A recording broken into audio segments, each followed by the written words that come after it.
we're not going to be mad if you call it quarantine or isolation or some other term that's not correct. Right. I have a question, and I don't want to Yeah. pull. I don't want to pull on this thread too much, but it's on my mind everywhere I go.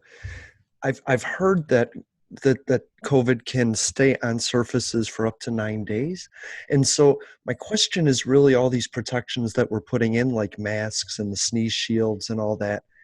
If somebody right ahead of me in line has it, is it sticking to these masks? Is it sticking to these sneeze guards?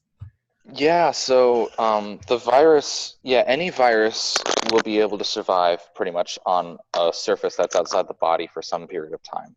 And so one of the biggest questions when the pandemic was kind of early on in its stages, back even before it was even officially called a pandemic by the World Health Organization, was how long does the virus survive on different surfaces? Right. And you'll have to forgive me, I don't remember all the details of is it on this surface for 3 days, this surface on 5 days, but there's a lot of evidence to show that the virus can survive on surfaces for a good period of time. And that's why a lot of the things that we're doing about like masking and washing hands and all this stuff, the masking and social distancing is to try and stop people who are infectious from like sneezing into people's faces. But a huge component of all these efforts is washing your hands. Hand hygiene, as we call it in infection control, is like the number one thing that we always try to instill in people, because it's like your hands are the vector by which most diseases get into or out of your body somehow.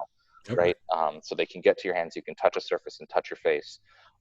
Or on another surface, you can kind of lean up against it and then it gets onto your system. But most often when it kind of sticks to the surface, yeah, we can do cleaning, we can do disinfection, but ultimately we're not going to be able to sterilize the entire surface of the country. Right. That's why we're talking so much about hand hygiene. Like always wash your hands, don't touch your face with your hands, because whatever you might touch, there's always a small possibility that there's a virus on it. Now, that's not something to be afraid of in and of itself. I don't want people to go around thinking paranoid, like I can't touch anything. You're going to have to touch stuff if you're going to live, right?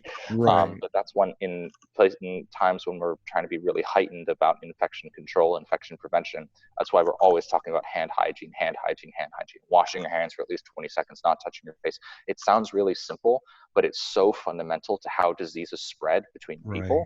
And that's why we spend so much time on it, because if you get good hand hygiene, a lot of good things are going to happen.